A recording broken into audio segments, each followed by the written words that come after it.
Je vais m'adresser également aux Gabonais et Gabonaises qui seront peut-être des présidents du bureau. Je ne sais pas comment ça va se constituer. Qui vont signer des PV. Parce que c'est là où également les partis politiques doublent le peuple. Vous savez, on peut voter oui. Je veux dire, on peut voter non. Sur le tableau, c'est bien écrit, le oui, le non a remporté. Vous les voyez rédiger les PV. C'est signé par des présidents et des représentants de chaque parti. Et après, tout le monde s'en va. Le système derrière, et là nous allons faire confiance justement au ministère de l'Intérieur.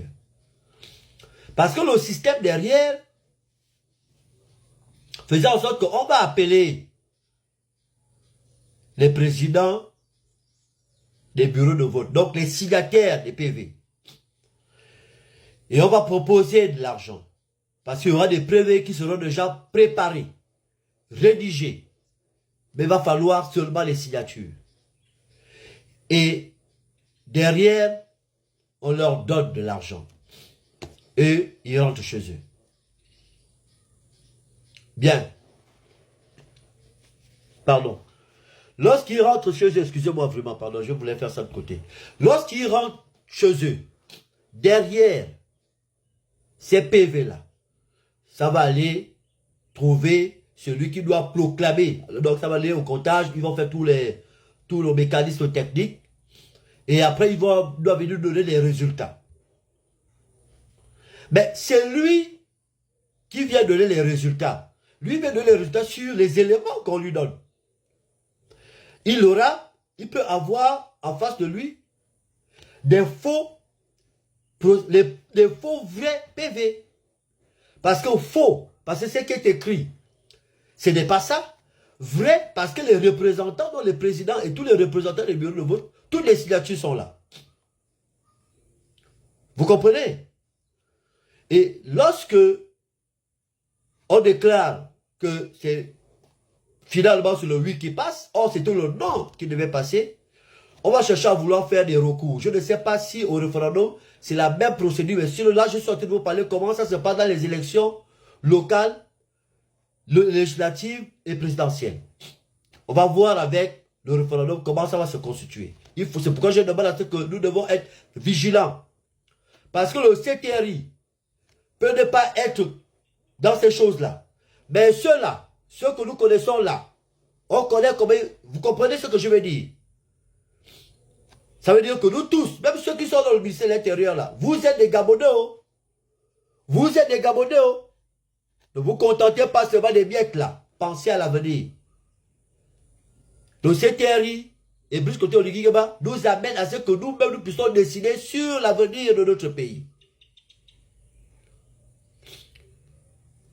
À lui, je dirais ce que je pense à la fin. Parce qu'à la fin de tout ça, c'est son nom qui risque aussi également. Enfin, pas qui risque, qui va rester. Si ça se passe bien, c'est lui. Si ça se passe mal, c'est lui. Donc, il a intérêt à ce que ça puisse bien se passer dans la transparence. Donc, je disais, lorsque on vient maintenant déclarer que c'est le oui qui passe, or, nous tous nous savons que c'est le non, parce que le peuple sait, nous tous nous savons que le non a dominé. On saura. Et après, qu'est-ce qu'il va falloir faire? Il va falloir faire le recours. Ça veut dire que ça devrait aller à la Cour constitutionnelle. Mais le juge, il juge sur quoi? Parce que même quand on donne tort à Marie-Madeleine Moronto aujourd'hui, il faut comprendre. Il faut comprendre même au tribunal. Il y a des gens qui vont en prison, qui sont condamnés. Le procureur sait que cette personne-là, c'est pas lui qui l'a fait. Mais il est Pardon, mais il est accablé à cause des preuves. C'est le système. C'est pas que le procureur ou le palais de justice, ils ont mal jugé. Non. C'est que les preuves qu'ils ont condamnent cette personne-là. C'est ça le juge. Donc lui, c'est sur les faits. Alors, donc, ce Marie-Madeleine Borotoula, sur les faits avec son groupe, elle se retrouve avec des faux, vrais PV. Parce que tous les éléments sont là. Et pendant ce temps, les candidats n'ont pas de représentants partout dans tout le Gabon. Donc le temps de refaire le recomptage et tout ça, machin. Et après, le pouvoir, ceux qui détiennent le pouvoir, prennent aussi maintenant certaines positions. Mais qu'est-ce qui favorise aussi tout ça là? C'est le taux d'abstention. Le taux d'abstention. C'est pourquoi je vous dis, il faudrait que le taux d'abstention, le 16 novembre là, le taux là soit minime. Parce que je vous dis, s'il y a près de 800 000 inscrits, et que les hommes politiques, les partis politiques là, se rendent compte que il y a eu 75 000 Gabonais qui se sont levés pour aller voter. Le signal là serait tellement fort que même les lobbies et la communauté internationale, ils vont reculer. Je vous le dis. Ils vont reculer. Pour ceux qui peuvent appeler nos frères sénégalais, ils vont vous dire. Appelez les peuples souverains, les peuples là où ils sont déterminés. Appelez. Je vous dis, ils vont reculer.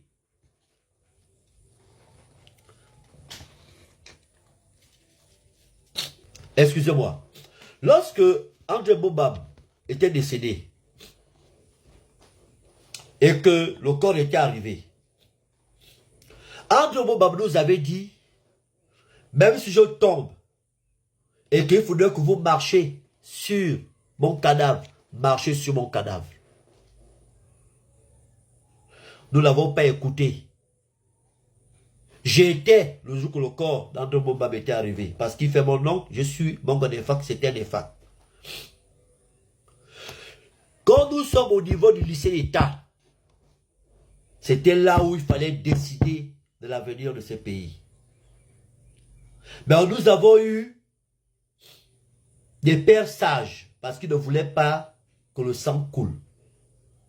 Je parlerai, je citerai Zachary Mboto, je citerai Jean Yegendon, je citerai ces noms-là qui nous ont dit, les enfants, allons-y, on va tout simplement au stade, on va aller enterrer, on va bien accompagner André Bobam.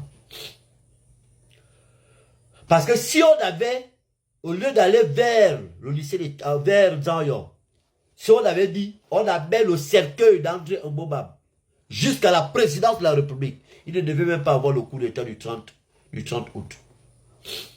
Parce qu'aucun militaire ne pouvait prendre le risque, à cette période-là, de tirer sur le peuple gabonais.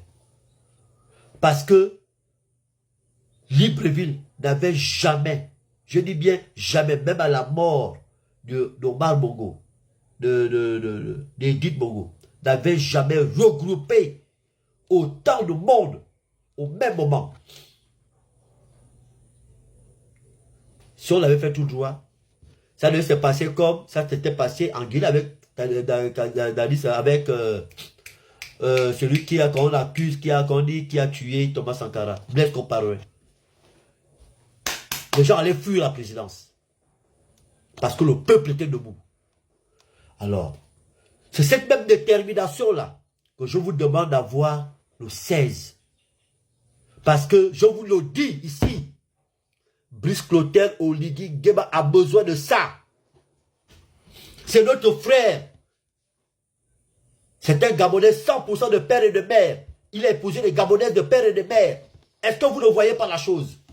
Il a besoin de ça. Donnons-lui ça. Il n'a pas besoin du oui, il a besoin du non. Je vous le dis, donnons-lui ça. Et on verra. Et on verra. Donnons-lui ça.